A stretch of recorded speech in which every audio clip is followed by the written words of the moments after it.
کسی میں کوئی عیب نہ پایا جائے تو وہ بیان کرنا وہ غیبت نہیں، وہ تو بہتان ہے۔ غیبت کی تفصیل یہ ہے، تشریح یہ ہے، غیبت کی تعریف یہ ہے کہ کسی میں کوئی عیب پایا جاتا تھا،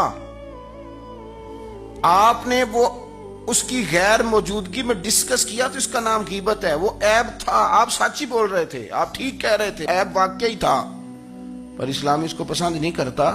اسلام کہتا ہے کہ اگر تو سمجھتا تھا یہ عیب ہے تو جا کے اس کی تبلیغ کر، اس کو بتا، اس کو کہہ میاں یہ غلطی چھوڑ دے، تو نے ڈسکس کیوں کیا؟ آپ کسی شخص کے پاس بیٹھیں اور کسی دوسرے آدمی کی تعریف کریں، آپ کہیں کہ بڑا اچھا ہے، بڑا بامروت ہے، مہمان نواز ہے، با اخلاق ہے، وعدے کو وفا کرنے والا ہے، دیانتدار ہے، سچ بولتا ہے، آپ تعریفیں کریں۔ آپ کسی کے سامنے تعریف کریں گے نا تو بندہ کہے گا یار کسی دن ملاقات تو کرا، اور جب وہ ملے گا تو اس کی آنکھوں کے اندر ایک خاص کشش ہوگی، پیار ہوگا، ملنے کو جی چاہے گا، ایک خاص راحت ہوگی۔ یہ کب ہوگا؟ جب آپ نے کسی کی تعریف کر دی۔ لیکن اگر آپ کسی کی غیبت کریں گے، کسی کے بارے میں کہیں گے بڑا غلط ہے جی، لوٹ لیتا ہے جی، چور ہے جی، فاسق ہے جی، تو بندہ اگر کبھی مل بھی گیا تو اس سے سلام لینے کو دل۔ ہم نے پتہ کیا کیا ہے؟ تیزی کے ساتھ فروغ پایا ہے ہمارے ہاں نفرت کا ماحول، تیزی کے ساتھ فروغ پایا ہے ہم نے نا، تیزی سے آپ کھول لیں، کوئی یوٹیوب کھول لیں، کوئی ایسا چینل کھول لیں، بس لڑائی ہے، فلانا فلانے سے لڑ رہا ہے، فلانا۔ مذہبی لوگوں کی میں منت کرتا ہوں کہ خدا را دین کو اس طرح کا ماحول تو نہ آپ دیں کہ لوگ کہیں کہ ان میں کوئی شے ہے ہی نہیں، فلانا فلانے کا جواب دے رہا ہے، فلانا فلانے کا، اور بازاری زبان استعمال کی جا رہی ہے۔ اور ٹھیک ہے، مسلمات جو طے تھے لوگوں نے تو ان کو بھی چھیڑنا شروع کر دیے، اور تضحیق کی جاتی ہے، لفظ اس طرح کے اختیار کیے جاتے ہیں جو ویسے ہی وزادار آدمی بولنا پسند نہیں کرتے۔ کیا آپ اپنی شکل دکھا رہے ہیں کفر کو کہ یہاں نفرت ہی نفرت ہے، اور وہ باتیں جن کو بالکل چھیڑنا نہیں چاہیے تھا ان پر بھی آپ کلام کرتے ہیں۔ آپ نے کوئی چیز نہیں چھوڑی، اس پر آپ نے بحث نہ کی ہو، الجھایا نہ ہو، میلہ لگا دیا، اللہ جانے کوئی کیا بول رہا ہے۔ دعوت دین کون دے گا؟ پیغام حق کون سنائے گا؟ فلانا فلانے کا جواب دے رہا ہے، اور پھر وہ دوسرے کا جواب دے رہا ہے، تیسرا تیسرے پہ تبصرہ کر رہا ہے، چوتھا پانچویں پہ تبصرہ کر رہا ہے۔ یہ کب تک بات ایسے چلی؟ یہی حال سیاسی لوگوں کا ہے۔ میرے ملک کا جو نوجوان بڑا ہو رہا ہے نا، میں بڑی ذمہ داری سے بتا رہا ہوں، وہ جیسے ہی بڑا ہوتا ہے تو وہ سمجھتا ہے میں ڈاکوؤں کے ملک میں پیدا ہوا ہوں، وہ سمجھتا ہے یہ شاید چوروں کی دھرتی ہے، وہ سمجھتا ہے شاید یہاں سب دھوکے باز ہیں۔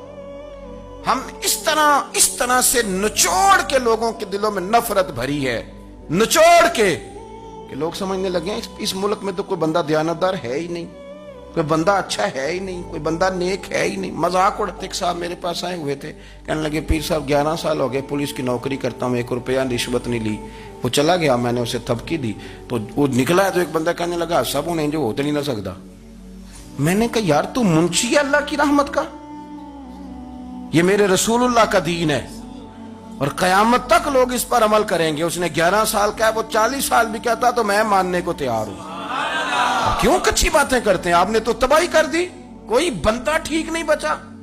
ایسے میلہ لگا ہوا ہے، اس دھرتی کو آپ برا کہتے ہیں، اس کو چوروں کی اور ڈکیت کی اور فراڈ لوگوں کی آپ دھرتی کہتے ہیں۔ یہ وہ دھرتی ہے جس نے داتا گنج بخش علی حجویری جیسے لوگ رکھے ہوئے ہیں، یہ وہ دھرتی ہے جہاں بابا فرید جیسے لوگ بستے ہیں۔ کیا بات کرتے ہیں صاحب؟ یہ اتنے بزرگ ترین لوگ یہاں بستے ہیں اور آپ کیا بات کرتے ہیں؟ اور دیکھیں میں بالکل ہی غیر سیاسی اور غیر جانبدار رہتا ہوں ملکی معاملات میں، لیکن جس شخص نے پاکستان کو ایٹمی قوت بنانے کے لیے، اب تو بڑی عمارت ہو گئی ہے، غربت میں جس بندے نے کام شروع کیا تھا کہ ایٹمی طاقت بن جائے، اس نے کوئی کام کیا کہ نہیں کیا؟ آپ کو پاورفل بنایا کہ نہیں بنایا؟ کبھی تبصرہ ہوتا ہے اس پر بھی؟ ہمیں لاکھ اختلاف صحیح، ہم بھی بات کرتے ہیں مخالفت میں، لیکن تباہی نہیں اتار دی ہم نے، توہین کر کر کے، نفرت پھیلا پھیلا کے۔ اس سے پہلے جو حکومت گئی شاید اس کا سب سے بڑا مخالف میں ہوں، لیکن ایسا نہیں ہے کہ انہوں نے کوئی کام بھی ایسا نہیں جو اچھا نہ کیا ہو، ایسا نہیں ہے۔ میں ملک بھر میں سفر کرتا رہتا ہوں، میں دیکھتا ہوں بہت ساری جگہیں ایسی ہیں، بہت سارے دیہات ایسے ہیں جس میں بڑے بڑے شاندار روڈ بنائے گئے، کام کیا گیا، ان کی 99 خامیاں اپنی جگہ پر، خوبی کا بھی تو ذکر کریں۔ یہی حال اس گورنمنٹ کا ہو رہا ہے، لاٹھ لے کے لوگ ہیں، یہ بھی گندا وہ بھی گندا۔ آپ کس طرح کی بات کر رہے ہیں؟ آپ نے تو ملک کو یہ نام دے دیا ہے کہ یہاں کوئی اچھا انسان بستا ہی نہیں، مولوی ہیں تو سارے برے ہیں، پیر ہیں تو سارے برے ہیں۔ کیا بات کرتے ہیں صاحب؟ یہ میرے رسول اللہ کی قوم ہے، یہ نبی پاک کی امت ہے، اور حضور نے فرمایا میری امت کبھی گمراہی پر جمع نہیں ہوگی۔ یہ نہیں ہو سکتا سارے لوگ ہی غلط ہو جائیں، لیکن ہم نے تباہی اتار دی۔ جس کے ہاتھ میں سپیکر آتا ہے وہ سب کی پگڑیاں اچھالنا ضروری سمجھتا ہے، جس کے ہاتھ میں قلم آتا ہے وہ کہتا ہے چونکہ میں لکھ رہا ہوں تو میں اکیلا ٹھیک ہوں، باقی سارے غلط ہیں۔ محبت کو فروغ دیں، پیار کریں، اخوت کا رنگ دیکھیں۔ حاتم طائی کی بیٹی مجرم بن کے آئی تھی، مجرم بن کے، کلمہ نہیں پڑھتی تھی، اور اس کو سامنے کھڑے کر کے میرے نبی پاک نے فرمایا تیرا باپ کلمہ نہیں پڑھتا تھا پر اس میں عادتیں اچھی پائی جاتی تھی، اس کی صفات ٹھیک تھیں۔ یعنی حضور تعریف کر رہے ہیں، نبی پاک تعریف، اور ہماری زبان گونگ ہو جاتی ہے تعریف کی دفعہ۔ ہم تو جو میری بات مان گیا وہ بندہ ٹھیک ہے، اور جس نے میری بات نہیں مانی وہ بندہ درست ہے، یہ گونگ ہو جاتا ہے ہمارا مزاج۔ اپنی زندگی میں اچھے الفاظ ادا کریں، اولیاء اللہ کے بارے میں، ان لوگوں کے بارے میں جو مسلمہ بزرگ ہیں، ہمارے امت کے مسلمہ بزرگ ہیں، ان کے بارے میں ہم ایسی کمزور باتیں کرتے ہیں جن کا سرے سے کوئی وجود نہیں، سرے سے کوئی داستان نہیں ان لوگوں کی۔ تو یاد رکھے میرے عزیز، میرے رسول کریم صلی اللہ تعالی علیہ وآلہ وسلم نے جو ہمیں دین دیا وہ محبت والا دین ہے، وہ پیار والا دین ہے، وہ اخوت والا دین ہے۔ اس میں پیار کریں گے، پیار آگے لے کے جائیں گے، پیار کو فروغ دیں گے۔ سنیں حدیث میرے نبی پاک علیہ السلام نے فرمایا قیامت کے دن رب کریم فرمائے گا کہاں ہیں وہ لوگ؟ منادی اعلان کرے گا، میدان محشر میں کوئی آدمی اعلان کر، وہ کہاں ہیں لوگ؟ اور تو کس کو ڈھونڈ رہا ہے؟ فرمایا مجھے رب نے بھیجا ہے کہ وہ بندے ڈھونڈ کے لاؤ جو دنیا میں میری رضا کے لیے ایک دوسرے سے محبت کیا کرتے ہیں۔ وہ بندے ڈھونڈ کے لاؤ۔ بندے ڈھونڈے جائیں گے۔ یا رسول اللہ رب ان کا کیا کرے گا؟ تو نبی کریم صلی اللہ علیہ وسلم فرمانے لگے رب فرمائے گا تم دنیا میں میری رضا کے لیے ایک دوسرے سے پیار کرتے تھے، آج میرے عرش کے سائے کے علاوہ سایہ کوئی نہیں، آج میں تمہیں اپنے عرش کے سائے میں جگہ عطا کروں گا۔ میری رضا کے لیے پیار کیا تم نے، میری رضا کے لیے محبت۔ خدا را تھوڑا تھوڑا لوگوں سے پیار شروع کریں۔ آپ یقین کریں وہ پولیس والے سے آپ کہیں نا کہ تو اپنا رویہ ٹھیک کر، تو کہتے تو انہیں پتہ نہیں بندے کس طرح دا ساڑھنا سلوک کرتے ہیں۔ وہ بھی مطمئن ہے، وہ کہتا ہے اگر میں گالی گلوچ کر رہا ہوں تو میں ٹھیک کر رہا ہوں۔ وہ کہتا ہے یہ لوگ لائے کیس ہیں۔ آپ دیکھ لیں، آپ سمجھ لیں چیزوں کو۔ میں نے ڈاکٹر صاحب سے کہا کہ تھوڑی سی آپ لوگوں سے شفقت کریں، غریب لوگ آتے ہیں تو کہتے ہیں مفت دوائی دیں تو یہ بیچ دیتے ہیں جا کے۔ ہر شخص نے ایک دوسرے کے خلاف کہانی بنا لی، نفرت کے لیے کوئی نہ کوئی پلان کر لیا، ہمیں باتیں مل گئیں، ہم نے داستان سرائی کر لی، ہم نے اپنے ذہن کو اکٹھا کر لیا۔ مجھے بتلاؤ نا یار، اگر رسول کریم صلی اللہ علیہ وسلم اور باقی انبیاء بھی قوموں کے بارے میں یہ سوچتے کہ یہ بڑے ظالم ہیں، یہ بڑے چور ہیں، یہ بڑے ڈکیت ہیں، یہ بڑے غاصب ہیں، یہ کافر ہیں، منافق ہیں، تو بھلا ہو سکتا تھا، لوگوں کا فائدہ ہو سکتا تھا۔ وہ لوگ بڑے بڑے سخت گیر تھے، پر محبوب نے فرمایا وہ جو کریں گے وہ ان کا انداز ہے، اور ہم جو کریں گے وہ ہمارے رب نے ہمارے ذمے لگا کے بھیجا ہے۔ اپنی زندگی میں تلاش کریں اور پیار کریں اور اچھے لفظوں سے لوگوں کو یاد کریں اور خوبصورت لہجہ اختیار کریں اور ٹھنڈی اور اچھی باتیں کرنے کی کوشش کریں، اللہ کی رضا کے لیے، اللہ کی رضا کے لیے، اللہ کے بندوں سے پیار۔ یارو دیکھو، عورت ہو طوائف، زندگی ساری بیت جائے گناہوں میں، لیکن میرے نبی پاک فرماتے ہیں وہ رب کی رضا کے لیے کتے سے بھی پیار کر لے تو رب اسے جنت عطا کر دیتا ہے۔ تو کتے کو پانی پلا گئی، پر پلا گئی نا اللہ کی رضا کے لیے، اسے کوئی فائدہ تو نہیں تھا نا، وہ اللہ کی رضا کے لیے پلا گئی، تو رب کریم نے اس کے سارے گناہوں کو، کسی سے پیار تو کریں، خدا را کسی سے پیار تو کریں۔ اس سال میرے گاؤں کے میلے کی بھیڑ میں جو گم ہوا وہ ایک بھکارن کا لال تھا، اس غریب کو تلاش تھی متاع خلوص کی، اور مخلوق چپ رہی کہ یہ مشکل سوال تھا۔